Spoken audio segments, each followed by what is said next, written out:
Сайн уу та бүхэнд өнөөдрийн мэндийг хүргэе. Би Tomio application-ийн insider video гэсэн болонд Японд ирэх хүсэлтэй, амьдрах хүсэлтэй хүмүүстэй зориулж амьдралын life advice өгөхөөр бэлдэж байгаамаа. Тэгээд эхний бүлэг дээрээ болохоор байр хэрхэн болох вэ? Яаж амьдрах вэ гэсэн тал болон дээр та бүхэндээ хэрэгтэй мэдээллүүдийг хүргэхээр боллоо. Тэгээд хамгийн ерөнхийдөө бол би анх ирж байхдаа их сургуулийн оюутан гэж иржсэн. Тэгээд их сургуулийн оюутан байх үед манай сургууль бол зайлшгүй 1 жил яг дотор байранд амьдрахыг шаардж ирсэн. Тэгээд ихэнх оюутнууд бол эхлээд ямар ч хэлгүй, ялангуяа Япон хэлгүй. Тэгээд бас хамт ингэж хамаатан садны туслах хүн байхгүй бол ер нь хий 1 жилдээ ч юм уу хэдэн сардаа эсвэл басан зохицох хүртлээр оюутны дотор байранд амьдрсан дээр гэж боддог. Тэгээд тэр нь бол цаанаасаа бүх юм хангаад өгчдөг. Тэгээд байр нь өөрөө ингэж та бүхний одоо батлан даагч болж өгдөг учраас материалууд нь хордон ингээд одоо бүтээж тэгээд шууд байранд орж болдог. Тийм учраас би яг эхний 1 жилдээ дотор байранд амьдарчаад тэгээд гарахдаа Япончууд зайлшгүй одоо Zairyu Kado гэдэг тэр нь одоо оршин суугчийн карт гэсэн үг. Та бүхэнд гадаад хүнд байгаа л бол гадаад хүн Японд оршин сууж байгаа тохиолдолд тэр картыг бүр зайлшгүй авах хэрэгтэй байдаг. Бүх зүйлээр хэрэг болдог. Яг Японд ингэж оршин суух эрх чинь болж байгаа, виз чинь болж байгаа гэсэн үг. Тэр картаа анх авахдаа угаасаа сургуулиас нь ирж байгаа одоо аппликейшнаа бүглөөд тэгээд хэдэн жилээр гарах виз чинь хэдэн жилээр гарч байгаатай хамаарч тэр карт чинь хүчинтэй байдаг гэсэн үг. Тэгээд яг тэр картын дээр чинь өөрөө чинь хаяг байгаа. Тэгээд эхний 1 жилдээ бол би яг сургуулийнхаа дотор байрны хаягаар яваад тэгээд 1 жил болчоод яг өөрөө гараад тусдаа гарч ирсэн.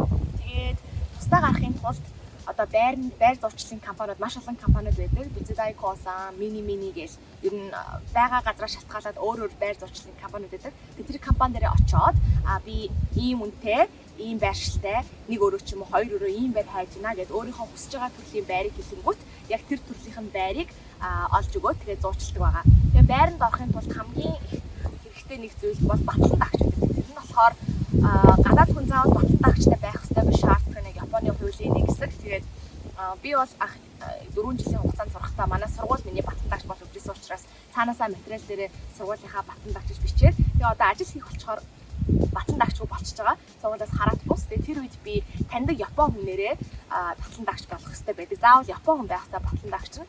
Би айгуу тийм хамт ингэж мэддэг байсан, таньдаг байсан Япон хүнээсээ гуйж батлан даагч болгож ирсэн. Тэгээд батлан даагч олох тал дээр жоохон хэцүү асуудалтай байдаг учраас эртхэн тэрийг хайж судлах нь зөв гэж бодож байна. Тэгээд байгаа байршлын одоо би бол Нагояд байдаг. Нагояг ажилладаг хот болохоор арай Токио энтрээс арай гайгүй гэхдээ хөдөөгөөс жоохон үнэтэй. Тийм байдаг. Та бүхэн одоо байгаа газар чинь шалтгаалаад сарын $200 ч юм уу бүр сарын $800, $1000 гэж сарын гэхдээ дундаж бол хүний нэг 5 ман 6 ман гэдэг нь $500-аас $600 байдаг гэсэн үг сарын. Тэр нь болохоор яг зөвхөн байрных нь л мөнгө. Тэгээд нэмээд ус, тог, газ тэгээд интернет тэгээд таны хэрэглэнээс бүтээд ерөнхийдөө бол нэг сарын $10 ман $1000 гэдэг нь $2,500,000 төгрөг тийм. Тэр хавцаа ер нь бол амьдралын зардлаа боллоо гэсэн хамгийн ихтэй тооцож үзүүлдэг. Мэдээж та тэрийг хэмж болно өөрийнхөө байдлаар маш их бага хэрэглээтэй амьдрах тусам бага мөнгө төлнө гэсэн үг. За тэгээд ерөнхийдөө бол байр хайх явцад бол ихэнх тэр байр зурчлалын компаниуд англиар ярьдаг хүмүүс байх нь байдаг. Тийм болохоор яг ямар хэлээр англиар та бас ярьж асууж болно. Гэхдээ ерөнхийдөө Япон хэл суран суртлаач ч юм уу дотор байранд байгаад тэгээ өөрөө яг Япон хэлээр хүмүүст ингэж ярих тайлбарлаж асууж өгөхгүй бол ер нь бол англи хэлээр сайн ярьж ойлгох тийм газрууд цөөхөн байдаг. Ер нь бол Японд бол чөлөөтэй англиар ярьдаггүй орон учраас аль болох Япон хэлтэй байвал танд амар гэж бодож байна. Тэгээд тэрийг болохоор болно тэр ингээд Японы одоо гоё байр зурчлалын компаниудын гоё нь юу вэ гэхээр за ийм байр гэ таны хүслийг ингээд сонгонгуудаа яг ингээд өөрөө чи авч явж харуулж үзүүлдэг тийм байр байна гэх. Тэгээд та очиж үзчихэд за амьдч болох юм байна гэж шийдвэрээ гаргаад тэгээ гэрээгээ идэг байгаа. Тэгээд жил бүрийн гэрээгээр одоо 2 жилийн гэрээтэй ч юм уу 3 жилийн гэрээтэй хийгээд тэрийгээ сунгаад яваад иж болно. Тэгээд нүүхээр болчоод нутаг буцаад болчих юм бол гэрээгээ канселдаад тэгээд болиулдаг байгаа. Тэгээд байрны мөнгийг бол сар болгон одоо жишээ нь өөрт амар маягаар төлж болно. Кредит картаагаа шууд холбоод байрныхаа мөнгийг авч болно. Эсвэл шууд одоо Японы convenience store гэдэг 24 цагийн дэлгүүр зүгээр очоод нэг байрны төлбөрийг хуудас ирчихээр тэрийг ингэж төлж болдогч байгаа. Тэгээд ерөнхийдөө маш тийм олон арга зам байдаг учраас ямар ч үсэн бэлтгэл сайтай. Тэгээд Япон хэл бас жоохон гадралдаг, мэддэг байх нь хэрэгтэй гэж бодож байна. Тэгээд та бүхэндээ амжилт хүсье. Баярлалаа.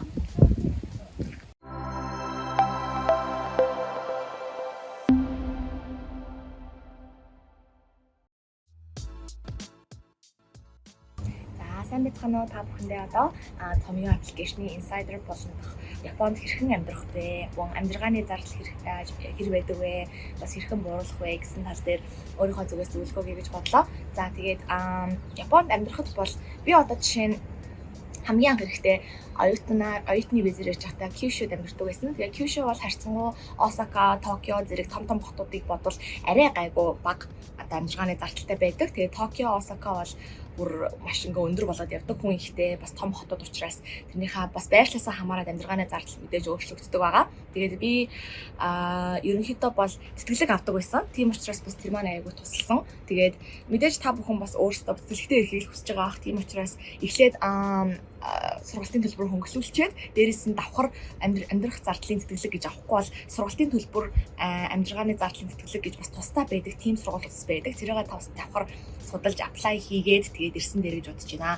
За тэгээд зөвхөн сургалтын төлбөрөөс хамааралгүйгээр тэтгэлэггүйгээр зүгээр яг амьдрах тал дээр гэвэл Kyushu-гийн хувьд бол одоо ерөнхийдөө Токиогоос хамаагүй гайг байдаг байсан. Тэгээд би яаж мөнгө хэмнэх вэ гэдэг тал дээр одоо зөвлөгөө өгнө гэж хэлвэл хамгийн нэгт зүг арга бол жишээ нь одоо хүмүүс Монголоос анх удаа ингээ бие даагаад Японд ирж байгаа хүүхдүүд бол анх удаа ганцаараа амьдрах нь зөв гэж бодож байгаа. Эсвэл ингээ бие даагаад нэг тийм гоё том хүн болох одоо тийм бэлтгэлээ хийж байгаа гэжсэд ихэнх хүмүүс ганцаараа амьдрах нь дээр гэж бодоод ганцаараа ингээд байранд ордог. Тэр нь бол мэдээж зарим хүний хувьд зөв ч гэсэн миний хувьд болохоор ингээд сэтгэл зүйн хувьд ч гэсэн сэтгэл санааны хувьд ч гэсэн ингээд хүнтэй байх амар дуртай. Тэгээд бас мөнгө төгрөгийн тал дээр ч гэсэн маш их хэмнэлт дуртай учраас аль болох roommate-тэй амьдрах нь амар зөв гэж зөвлөмөр байна. Тэр нь бас ингээд мэдээж нэгт ингээд ханиндаа хүмүүстэй гоё ингэж амьдрна, тийм нийгэмшсэн хിവэрээ амьдрна.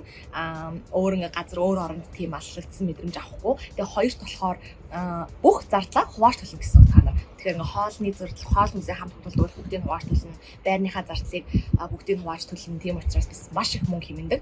Тэгээд одоо жишээ нь авахд манай Kyushu бол сарын 6 ман гэдэг нь $600 гэсэн үг. Тэгээд сарын $600 ингээд үнэтэй тийм ингээ хоёр өрөө байр байлаа гэж бодоход би ингээ roommate-тэйгээ ингэж хувааж төлөөд хоёр хүнтэй ингээ амьдарч болж байгаа. Тэгээ гурван хүнтэй ингээ амьдарч байгаа. Тэгмэд хүнээс зөвхөн $200 гарч байгаа байхгүй. Тийм болохоор чи айгүй их мөнгө хэмнэн. Тэгээд ингээ том ингээ байранд бөөнөө амьдарч ийн гэсэн үг. Тэгэхээр бас ингээ мөнгө хэмнэх бас хамгийн нэг талын арга бол бас roommate-тэй болох байгаа. За тэгээд бас хоёр дахь арга гэх юм бол мэдээж ингэж хаяа цаг зав болохгүй гадуур ингэж хоол идэх үе олон байдаг ч гэсэн аль болох гэртээ өөрөө хоол хийж идэх нь маш их мөнгө хэмнэдэг шүү. Яг бол Япон маш олон ресторантай, маш олон хоолны газартай, бүгдээрээ маш амттай. Тийм учраас бас хоолны газар нь бас нэг тийм том бизнесүүдийн нэг учраас аягүй үнэтэй байдаг гадуур. Тийм учраас тэгээд гадуур хоол идэх юм бол мөнгө бол нэг мэтгэд ингэж дууссан байдаг, амар ингэж үргэлжлэдэг учраас аль болох өөрөө дэлгүүрээс хүнсээ цуглуулад хоолоо өдрөө бол гэртээ игээд идэх юм бол илүү дутуу ингэж бас идэж уух юм мөнгө өрөхгүй. Тэгээд бас аягүй их мөнгө хэмнэдэг байгаа.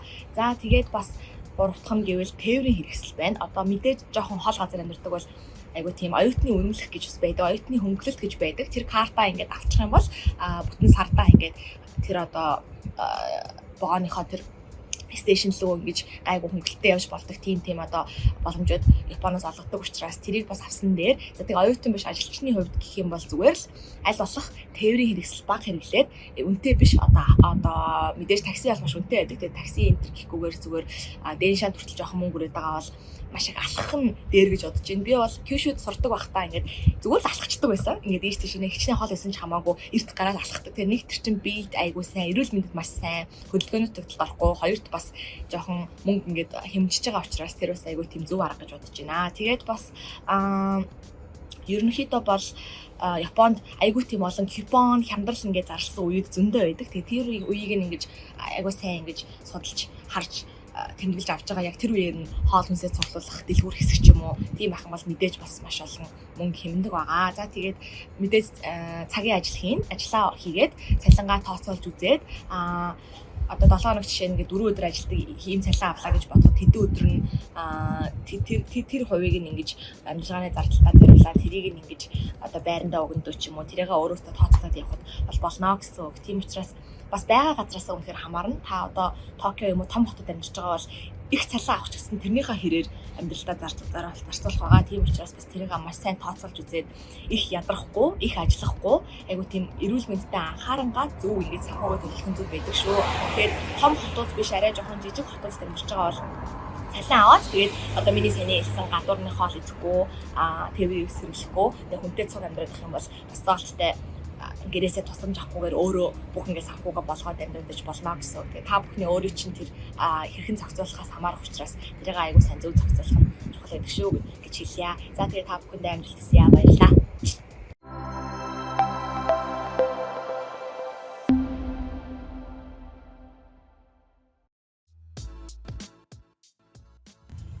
За сайн мэцгаано та бүхэнд энэ өдрийн мэндийг хүргэе. Tomia аппликейшны insider видео гаргах болондоо та бүхэндээ Японд сурч ажиллаж байх хугацаанд аялах боломж байдгүй, хэрэг боломж байдаг вэ гэсэн тал дээр өөрийнхөө зүгээс хэдэн зөвлөгөө өгье гэж бодлоо. За тэгээд ерөнхийдөө бол аялж өөр газар үзэх боломж бол зөндөө байдаг. Гэхдээ мэдээж таны өөрийн чинь санхүүгийн боломжоос хамаардаг учраас тэрийг өөрөө эртнээ сайн төлөвлөж агаад тэгээд тэрнийхээ дагуу аялж явах нь бол хамаагүй өөрт чинь дээр тэгээ боломжтой байх болно. Тэгээд миний юу хийдэг байсан бэ гэвэл би одоо оюутан байх хугацаанд зөвхөн сургалтынхаа төлбөрийг хөнгөлүүлчээ тэгээ амьдралын зардлаа өөрөө ингэж бүгдийг болгодог байсан. Тийм учраас цагийн ажил хийн. Тэгээ цагийн ажил хийчээд ихэнх ингээд одоо цалин маань амьдралын байрны мөнгө, хоол унд гээ явцдаг байсан ч гэсэн хэрвээ ингээд гайгүй цалин ингээд одоо гайгүй ажиллаад гайгүй цалин авч байгаа бол тэр дундаасаа ядаж нэг 5 сая одоо $50 те эсвэл нэг ман ч юм уу ингээд хурааж $100 ингэж хадгалж аваад яг travel fund болгоод тэгээд хэд хэдэн сар цуглуулж агаад тэгээд яг гоё тэрийг ингээд аялах ингээд үедээ хэрэглүүл бас болдог гэсэн тийм ингээд одоо зарчмыг дагдаг байсан. Тэгээд зүгээр яг багаар цуглуулаад яг ингээд зөвхөн ингээд аялахад зориулсан мөнгө гээл нэг тийм ингээд фанд ингээд зүгээр өөртөө хадгалчихна гэсэн. Тэгээд тийм бол тэгсэн цагт бол мэдээж эртнээс аяллахаа төлөвлөгөө гаргах нь маш чухал байдаг. Японд одоо жишээ нь би Kyushu сурч байгаа хэвчээ том хот руу Токио, Осака ч юм уу өөрөөр хот руу аялахыг ингээ хүсдэг байсан. Тэгээд тэр үед бол хамгийн одоо тохиромжтой тээврийн хэрэгсэл бол миний хувьд онгоцоор явах нь бол хамгийн тохиромжтой гэсэн. Яг бол нэгт хол, тэгээд хоёрт хамгийн хямдхан ингээд боломж байсан. Тэгээд онгоц гэхээр айгүй үнэтэй санагддаг гэсэн. Японд айгүй сонин хамгийн хямдхан онгоц байж таардаг байсан. Тэгээд Shinkansen ингээд одоо хурдны галт зэрэг энэ болохоор хүнд ингээд шууд нөгөө нэг train station дээрээ буучдаг учраас арай амар хялбар гэсэн. Бас ингээд дээгүүр ингээд дисгүй яг зүгээр доо замаар ингээд явж байгаа гэсэн утгаараа ингээд бас хүнд айгүй тийм дэхэн ингээд орчинтай гэсэн утгаараа илүү ингээд өндөр үнэтэй болоо явчихсан юм байлаа. Тийм болохоор би Shinkansen биш дандаа ингээд онгоцоор ингээд явдаг байсан. Их тийш нэ. Тэгээд Японд маш олон хямд ингээд онгоцны компаниуд байдаг. Одоо жишээ нь Jetstar, тэгээд Peach, тэгээд ANA гэх зэрэг одоо олон төрлийн айгуу тийм хямд анханасаа ингээд захиалгатаа хоёр талдаа авч болдог билээ те.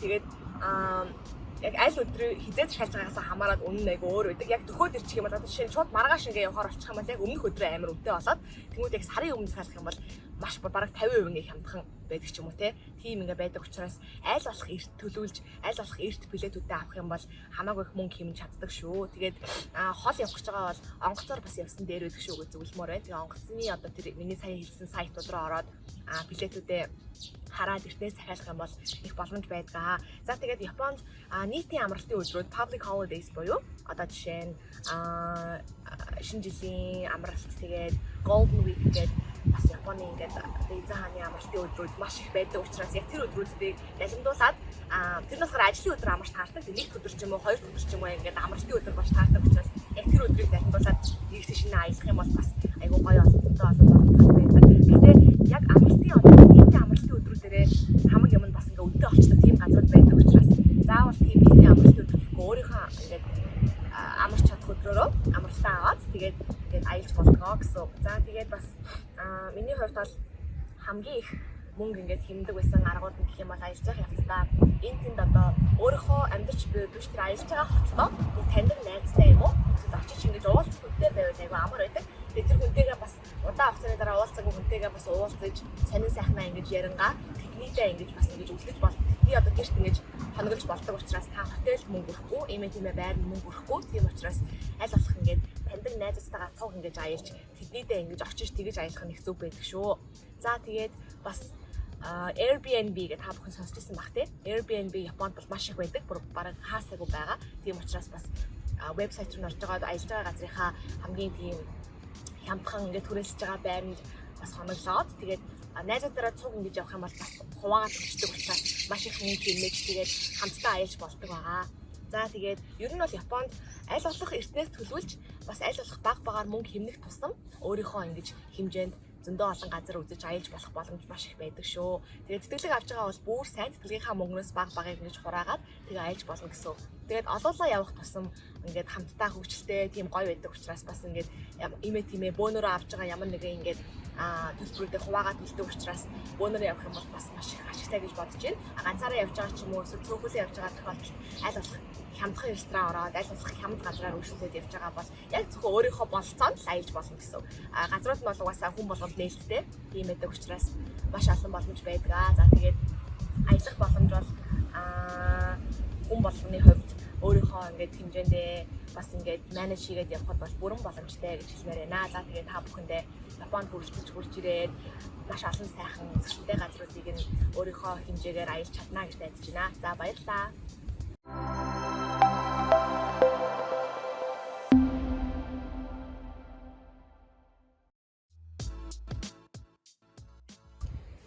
Тэгээд та бүхэндээ одоо Insider болныхаа 3 дугаар дугаарх буюу сургын хажуугаар ажиллах боломж байдгүй. Тэгээд ямар шүү байдаг вэ гэсэн сэдвээр та бүхэндээ зөвлөгөө өгье гэж бодож байна. За тэгээд ерөнхийдөө бол оюутны визээр ирсэн хүмүүс бол 7 хоногт 28 цагаас дээш ажиллаж болно гэсэн 28 цагаас дээш ажиллаж болохгүй гэсэн хууль байдаг. Тийм учраас яг 7 хоногтоо яг 28 цагийн хугацаатай л ажиллаж болно гэсэн. Тэгээ яг тэрийг хуулийг бол хийх одоо газрууд бизнесийн газрууд мэддэг. Тэгээд яг ажилд авч явахдаа яг 7 хоногт 3 удаа 4 удаа гэдгээ та бүхэн өөрөө шийдээд аль өдөр нь ямар завтай байна гэдгээ ингээд шийдээд тэгээд бас байгаа газраас хамаарат цагийн 800-аас 1000 yen, 1000-аас дээш одоо цалин 1000 yen-ээс дээш авдаг цалин гээд тэгээ ингээ явдаг. Тийм учраас ерөнхийдөө бол миний хувьд би оюутан байх хугацаанд яг ямар ажил байдаг байсан бэ гэхээр ихэнх одоо Монгол оюутнууд эсвэл өөр гадаад оюутнууд дэлгүүрт худалдагч юм уу эсвэл ресторанд одоо зөөгч бас хоол хийж техникийн тусалдаг одоо тийм төрлийн ажлууд хийдэг. Тэгээд ихэнхдээ бол цагийн одоо би бол Кишүү байсан учраас харьцангуй том хотуудаас жоохон бага одоо Беппу гэдэг хөдөө талтай хотод ажил хийдэг байсан. Тийм учраас сарын нэг 850 yen буюу одоо мөнгөөр бол их 20,000 төгрөг, цагийн 20,000 төгрөг байдаг гэсэн ч гэсэн цагийн 850 yen гэдэг бол яг ерөнхийдөө яг л бүх юмдаа ингээд хүрдэг арай гэж болгодог тийм төрлийн байсан. Тийм учраас их цалинтай байх юм бол цагийн 1000 yen, 1500 yen-ийн цалинчс байдаг. Тийм учраас тийм одоо цалин хэрвээ хийх юм бол бас шөнийн цагаар ажилладаг, илүү олон цагаар ажилладаг гэсэн үг. Тэгээд сартаа нэг 7 хоногт 4 удаа ажиллахад сартаа нэг $600, 6 маань. Тэгээд тэрийг 2 маныг нь одоо 3 сая амьдардаг байсан би болохоор тэгэхээр ингээд баашлуулаад 6 маны байр, $600 байр амьдардаг байсан гэж бодоход надаас зөвхөн $200 гараад тэгээд үлдсэн 400-аар амьдралынхаа зардлыг ингээд болгоод ингээд явдаг. Тийм учраас яг сурахын хажуугаар бол яг өөрсдийнхөө скежлийг та бүхэн өөртөө зохицуулна.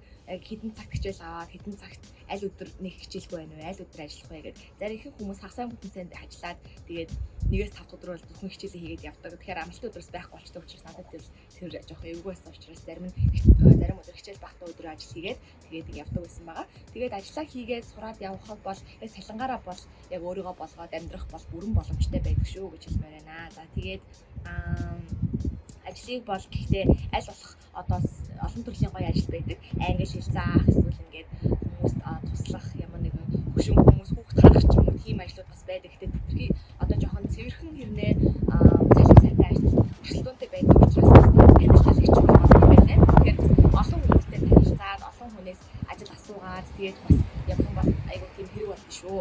Тэгээд миний бодлоор бас ажил ороход хамгийн том ингэж шалгардаг асуудал бол Япон хэл байдаг. Японд бол угаасаа үргэлжлэх тийм сервисний үйлчилгээний ажил хийдэг учраас үргэлж тийм Япон хэлээр ярих шаардлага гардаг. Тэгээд зарим хүмүүс Япон хэл суртлаа зүгээр ингээд хүнтэй ярихгүй communication ашиглахгүй тийм ажил хийдэг. Тэр нь болохоор хоол хийх эсвэл ингээд цэвэрлэгээний ажлууд. Тэгээд дараа нь Япон хэлтэй гайгүй болоод ирэхээр одоо хүнтэй харьцдаг худалдагч ч юм уу эсвэл ингээд өөр офисын нэг тийм part time цагийн ажилчид энэ болж ордог байгаа. Тэгээд тэд нар мэдээж тодорхой хэмжээний communication ашиглаж байгаа учраас арай илүү цалинтай болоод явдаг. Тэгээд үнэхээр одоо огт Япон хэл эхнээс нь сурж байгаа Япон хэлдээ сайжирдаа гэж бодож байгаа бол бас тийм хүн нэг хүнтэй харьцдаггүй ажлаас эхлээд тэгээд дараа нь ингээд баг харьцдаг ажил хийгээ явхад бол бас байто гэж хэлдэг. 10 байто гэж цагийн ажил. Байто хийж эхэлснээрээ бас Япон хэл маш хурдан сайжирдаг шүү. Хичээл дээр ингээд цаагаагүй, сураагүй юм аа бас сурах боломж гардаг. Амьд дээр гарч ашиглаж байгаа хэл учраас бас хүмүүс англи хэл Япон хэл сурахад бас ингэж цагийн ажил хийх нь зөвөө гэж боддог хүмүүсээс зөндөө байдаг. За тэгээд ерөнхийдөө бол 28 цаг л ажиллаж болдог. Тэгээд тэр нь 7 хоногийн аль ч өдөр ээж болно. Тэрийг та өөрөө шийднэ. Тэгээд ажлын виз нь болохоор оюутны виз зүйл ажлын оюутны визтэйгээ цуг гараад ирдэг байгаа. Тэгээд сурахын хажуугаар бол ажиллах бүрэн боломжтой байгаа газраас чинь хамаардаг. Тэгээд бас ажилд орохдоо ихэнх газрууд ярилцлага авдаг байгаа. Хөнгөн ярилцлага. Яагаад энэ ажлыг хиймээр байгаа вэ? Ямар одоо хүсэлтэй байгаа вэ? 7 хоногт хэдэн цаг ажилладаг вэ? Бидний ингээд шууд одоо ингээд залгахад өнөөдөр чи орох хэрэгтэй байна гэж залгахад одоо бэлэн байж чадахгүй ч юм уу тиймэрхүү ингээд өөрсдийнхөө бизнесийн талд бас ингээд хэрэг болох асуултууд асууж тэгж авдаг учраас тэр болгонд нь яг сайн бэлдээд тэгээ ингээд ороход бол болтгоо. Тэгээд нэг тиймэрхүү байна. Тэгээд та бүхэн бас өөртөө хурж ирээд ямар шиг ажил бас болох юм бол цалин цагийг харж агаад бүрэн одоо сонгож аплай хийж болдог шүү гэж хэлмээр. За тэгээд та бүхэнд амжилт хүсье. Баярлалаа.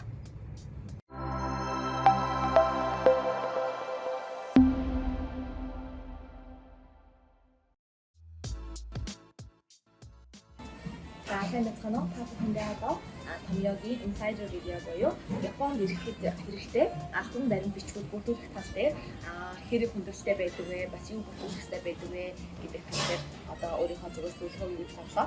За ерөнхийдөө бол Японы виз гарахад байгаа одоо явж байгаа шалтгаан чинь маш чухал байдаг. Бас ихэнх визтэй адилхан. Одоо жишээ нь та оюутны визээр ирж байгаа бол оюутан одоо сурахаар явна, ажиллаж ажил гээд тэг гол нь тэр одоо сурахаар явж байгаа сургуулиас чинь ажлаас чинь энэ хүнийг урьж ийна гэсэн урилга одоо виз авч болно гэсэн тийм баримт одоо бичиг бас явуулах хэрэгтэй, давхар явуулах хэрэгтэй гэдэг. Тэрийг аваад Монгол Японы хэлтсийн сайт дээр очиод дахиад бүрдүүлж өгөөч тэгээд визэндээ ордог байна. Тэгээд явах шалтгаантай одоо зөвшөөрлөө авсан бол ерөнхийдөө бол виз гарчдаг.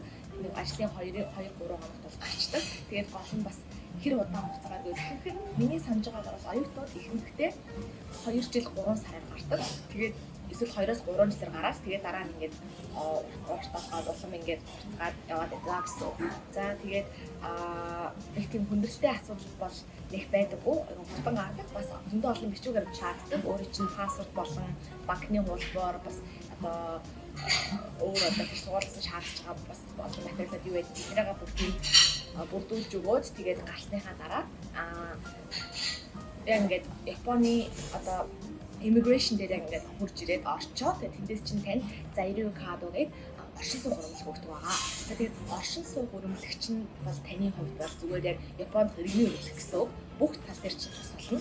Үргэлж тийм оршин суух хуримлагтайгаа заавал явж байх хэрэгтэй. Зүгээр таны виз гэсэн. Би Японд ийм хугацаатай ингээд байгаа шүү гэсэн юм чи харуулж байгаа яг карт гэсэн. Тэр картыгаа авчаад тэгээд аль хаяг дээр ямар байршлаар байж байгаа гэдгээ бүртгээд тгээ явдгаа гэсэн. За тэгээд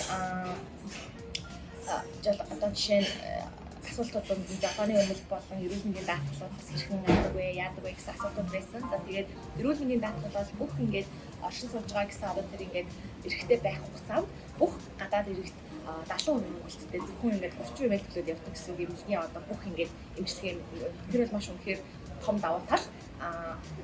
Одоо жишээ нь би бол одоо Японд байх хугацаанд ямар нэгэн бие өвдлөө, шүд өвдлөө ч юм уу те ингэсэн үед бол яг Японы эмнэлэг яг тэр гоё эрүүл мэндийн даатгалаа ингэж ашиглаад орох нь зүг гэж бодож байна. Маш их хөнгөлөлттэй байдаг учраас зөвхөн аялж явж байгаа ч юм уу өөр орны одоо тийм визгүй хүмүүст бол бүгд ингээд ямар ч хөнгөлөлтгүй тэгэж үйлчлдэг учраас яг ингээд оршин суух визтэй байгаа хүмүүсийн хувьд бол тэр эрүүл мэндийн даатгал бол маш сайн зөндөө олон боломжууд олсон байдаг. Бүх газар хүчинтэй тэр эрүүл мэндийн даатгал чинь байж ивэл та одоо жишээ нь Токиод амьддаг байлаа гэж өөр нэг газар руу ингээд яваад зурдаар ингээд өвдчихдөө гэж бодоход яг тэр чинь бас хүчтэй байдаг. Заавал тэр хотын хоолойхаасгүй зүгээр л яг тэр орон даяар хүчтэй тийм эрүүл мэндийн даатгал байдаг учраас бас аюулгүй тийм том гой даваа тал гэж бодож байна.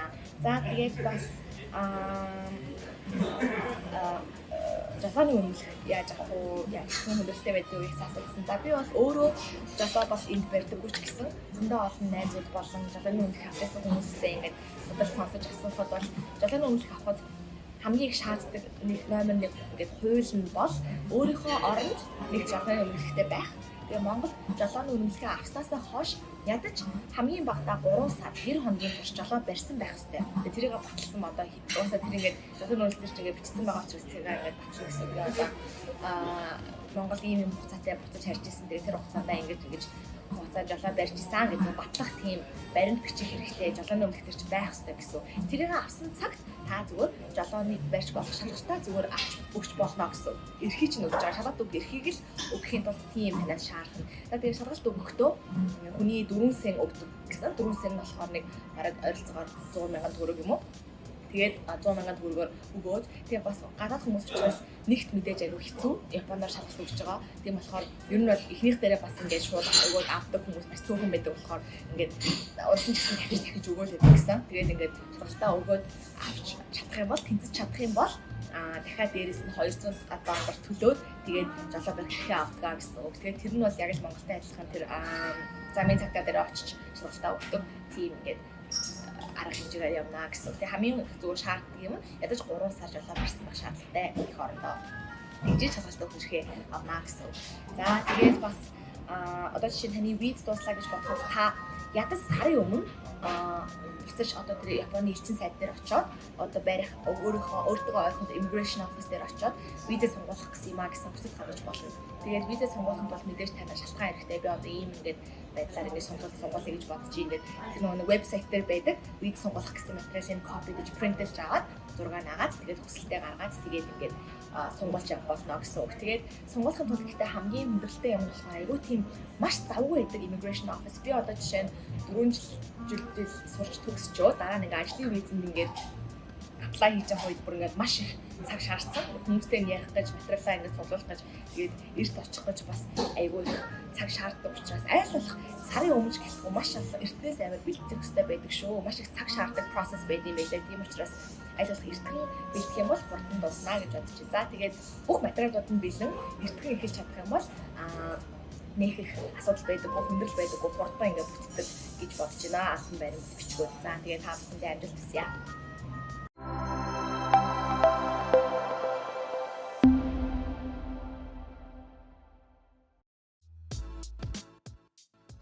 За сайн байцгаана уу та бүхэндээ энэ өдрийн мэндийг хүргэе. За одоо ингээд нийтдээ Tomio application insider болонд зориулаад нийтдээ 5-аас 6 бичлэг одоо хийж байгаа. Тэгээд эцсийн одоо бичлэг буюу Японд хурж ирэх хүсэлтэй, амьдрах сурах хүсэлтэй хүмүүстэй нийтдээ зүгээр яг ямар шүү одоо зөвлөмж өгмөр байна вэ гэсэн одоо асуулт байсан. Тэгээд заавал дан ганц Япон гэлтгүй ер нь аль ч оронд хаанч байсан бай ингээд хэрэг болох байх гэж бодож байна. Гэхдээ мэдээж би өөрөө Японд байдаг учраас яг зөвхөн одоо ингээд Японд ирж байгаа та бүхэндээ зориулаад ийм зүйл бас хэрэгтэй одоо хийсэн дээр шүү гэж хэдийн юм хэлье гэж хүсэж байна. За тэгээд эхнийх нь гэх юм бол Японд одоо англи хэлээр сургууль сурахаарч байсан бай, ажиллахаарч байсан бай. Японы хэлний бэлтгэлдээ Японы хэлээр мэдээж одоо Япон гэсэн оронд амьдарч байгаа учраас Япон маань бас тийм амар англи хэлээр сайн ярьдаг.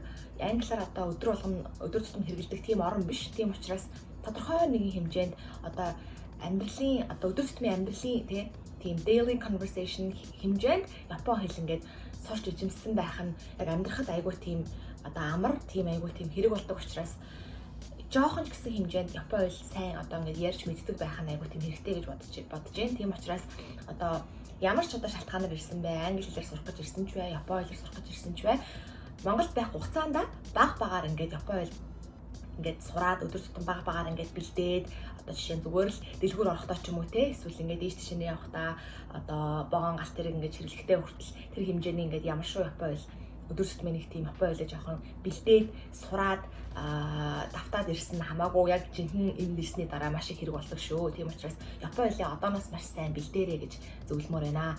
За тэгээд бас одоо Японд одоо байдаггүй Монголд зөвхөн байдаг. Японд хурд ирчээд одоо Монголоос тэр санах ингээ юмнуудаа бас нөөцлөд аваад ирсэн бас хэрэг болдог гэж одоо зөвлөмөр байна. Жишээ нь би бол одоо Японд ааруул чацарган гэх тэр юмнууд олддоггүй учраас өвлийн үеэр 100 харж ирчээд өвөл хүртэл дараа хавар уршил харихгүй учраас яг зөвөр өвлийн ингээд идэж болгоод ч юм уу ингээд бөөгнүүд аваад ирдэг байсан. Зөндөө олон ингээд сүтээ цай найруулж өгдөг, сүтээ цай цэцэргэн ингээл те. Тэрнүүдээ ингээд бүгдийн бөөнөж авчаа. Тэгээд өвлжөнгөө ингээд айгүй тийм чихтэй хүүтэн байдаг. Бас Япон бол тийм амар арлын халуун оронч гэсэн өвлдөө бас айгүй тийм жиндүү хүүтэн байдаг учраас гоё тийм халуун ингээд гоё Монголынхаа уух юмыг ингээд нөөсөд авчих надад айгүй тийм гоё хэрэг болдог байсан. Тэгээд тэрнтэй адилхан өөрийн одоо авч ямааргаа юу ч хийж магадгүй тэрийг ингээд нөөсөд аваад ирэх юм бол бас Монголоор нэг хитийг санахгүй, хомсыг болохгүй айгуу тийм амар байх гэж бодож байна. За тэгээд бас мэдээж эм там байна. Одоо би бол яг нэх өвдөж хавтаад байхгүй хичээгч гэсэн Японоос тийм эм тангаа авах биш. Одоо Монголоос аль болох бүх юмаа ингээд аваад ирэхийг ингээд одоо дээр гэж үздэг байсан. Халууны эм, хоолойны эм ч юм уу те. Одоо тарих толгой өвдөхөд ханиадны эм гээд бүгдийг бөөгнөж авчирчаад тэгээд Японд үрчирчээд одоо жоохон халуурч ханаа төрлөө гэж бодоход зүгээр тэр юмээ ингээд хэрэглээд гайгүй болчдөг. Ийш тийшээ бас илүү дутуу эм танд ингээд мөнгө өрөхгүй. Яг Японд зүгээр ингээд Монголоос авчирсан юмараа өөрийгөө болгоод тэгээд бас бэлтгэлтэй айгу тиймэрхүү бэлтгэл айгу тийм бас мөнгө хэмндэг бас жоохон одоо юу юм шиг бүх юм бас хэрэг айгу тийм сайн бэлтгэл болдог байхаа гэж бодож байна. Тэгээд бас ерөнхийдөө зүгээр нэг эд материал гэх зүйлийг бэлтгэхээс илүү сэтгэл зүйн бэлтгэл маш ингээд чухал гэж бодож байна. Одоо дан ганц Японч гэлтгүй аль ч оронд байсан та тий ганцаараа амьдрах гэж байгаа ч юм уу тий биеэ дааж одоо шинэ ингээд эхлэл journey эхэлж байгаа учраас тэр бол мэдээж амар авахгүй Монголд дандаа ингээд гэр бүлээрээ найзуудаараа хамт байдаг гэснээр гинт ингээд өөр оронд ганцаараа бүх ингээд хөл дөрөө босгоод бүх юм эхнээс нь эхлүүлнэ гэдэг бол нэг бодлын аягүй тийм гоё ингээд сэтгэл тогтлом сайхан хэрэгч гэсэн нөгөө бодлын маш их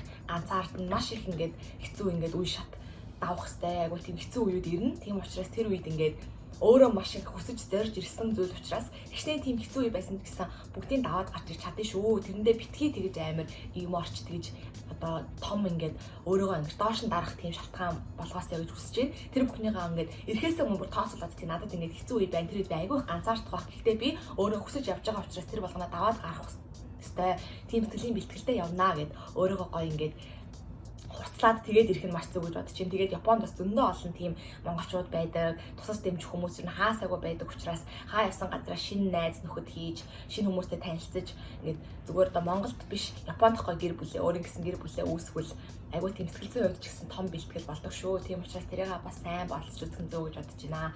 Тэгээд бас яг Япон хүмүүсийн зүгээс ингээд харилцааны тал дээр өгөх ямар нэг ингээд хэлэх ёстой юм нь юу вэ гэхээр Япон хүмүүс л угийн тийм бүгд ихэнх нь айгуу тийм дотгошоогоо тийм ичимхий дуу шуу баг тийм хүмүүс байдаг.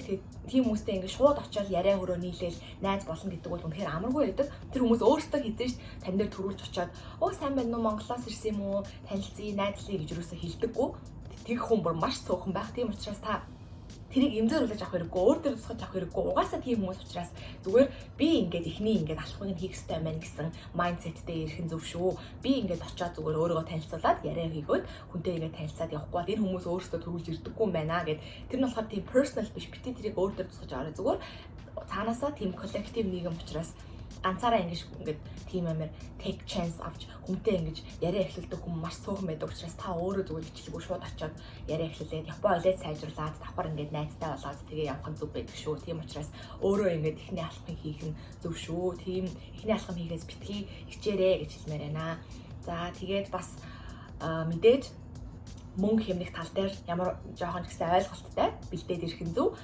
Мэдээж Япон ч хамгийн өртөг өндөртэй орнуудын нэг учраас Монголоос харьцангуй өөр байгаа. Тийм учраас сард нэг хэдэн йений салин аваад тэдийг нь хадгалаад тэдийг нь ингэж хоол нэг өргөстэй юм шүү. Хурж ирээд угаасаа өөрөө ингэ мэдрэх учраас яг тэрнийхээ дагуу план гаргаад тийм ингэ амьдрах хэрэгтэй. Мөнгө айгуутай хэмнэхгүй бол маш их өргөддөг юм байна шүү гэдэг тийм ойлголттой. Ирэхээс өмнө айгуу тийм money management-тай ингээд зөв ингээд зохицуулна гэсэн бодолтой тийм плантай ирэх нь маш их хэрэг болдог шүү. Хурж ирээд нэг тийм шоконд орохгүй. Тийм учраас айгуу тийм хэрэг болно гэж бодож байна. За тэгээд мэдээж ер нь бүх юмыг ингээд бэлэн ингэрээ тэгэрэг гэлчих юм бол бас утгагүй учраас өөрөө бас биеэрээ хурж ирж ин culture shock-ыг мэдэрч хүмүүстэй танилцж ин орны соёлыг ингээд мэдэрч ийм байд юм тийм байд юм ингээд мэдээд ингээд явах нь зөв гэж бодож байна.